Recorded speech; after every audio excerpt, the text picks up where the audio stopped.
G'day guys, my name's iRideTaz. Just here at Lake Barrington, one of my favourite spots to ride to through the middle of the week because there's always very few people down here. It's peak tourism season and basically I've only seen one car, which is awesome. But the purpose of this video is to have a look at some of the smaller details I've done on the bike in the last couple of weeks. Ultimately, the last video you would have seen would have been welding up the gas box Sissy Bar kit that I got from Barrell Customs. That was a few weeks ago, and in the last couple of weeks I've just added a few little details and fixed a few things that were annoying me about the bike. First thing, I've got these cool dice valve stem covers. You get them from eBay, they're cast aluminium. They're really actually pretty cool. I really like them. I've used them on a bike before. And I just think it adds that cool rat rod rockabilly 50s look that I really like on my bikes. It's that metaphorical crap shot in life, and I think it's great. I think they're cool. I would use them again for sure. I think they're like $5 for two. It's not a big expense by any stretch, and they come very, very quickly. There's one on the front, of course, as well. Also, on this side of the bike, I've put this cool eBay patinaed bottle opener, and again it's that cool 50s rat rod look. You see them on rat rods all the time. People come in and open their beer. Yeah, not that I'm advocating drinking and riding, it's just a cool little feature that I am quite impressed with on Dizzy. I took the badging off here, drilled a couple of 5mm holes, and I've just used these M5 stainless steel Allen key head bolts to put it on. I'm pretty happy with how it looks. On the back, I had a patinaed leather backpack that I bought when I was doing up the Royal Enfield Classic 500.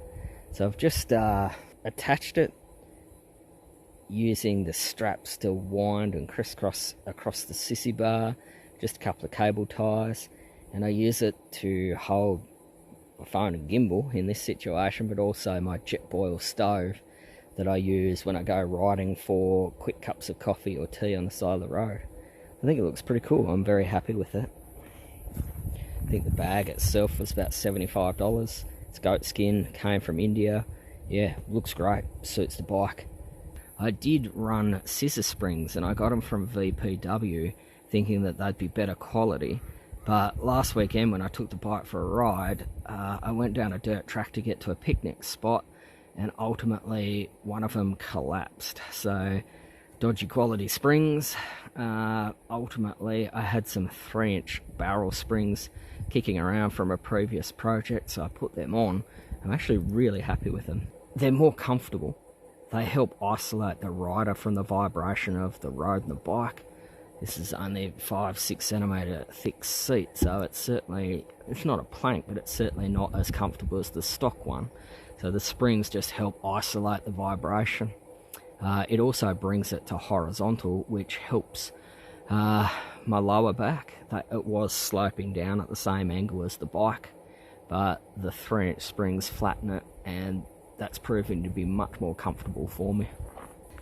I created a little glove holder, and these are riggers gloves that I patinaed. I used beeswax and brown boot polish and black boot polish and rubbed them in, and I used a leather belt between the bolts that hold the fuel tank on, and it's sort of patinaed chopper style, old school leather gloves and holder.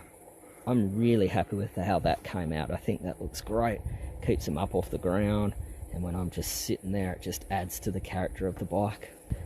Got a bandana tied to the handlebars. It's actually cable tied so it doesn't come off when I'm riding.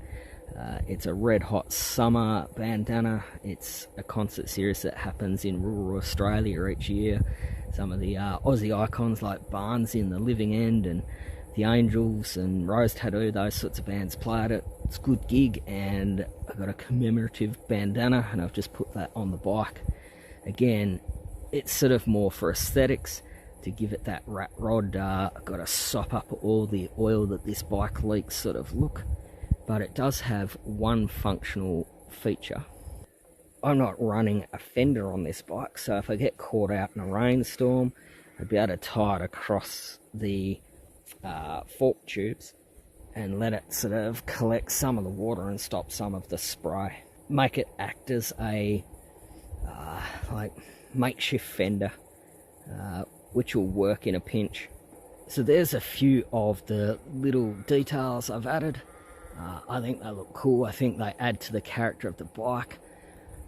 Each one of them only probably took me 5-10 minutes to install. Well, those Barrell Springs took a little bit longer, but the rest of it's pretty easy stuff.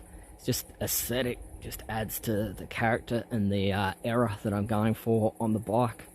No point doing a video on each of those, but collectively it might be of interest to some people.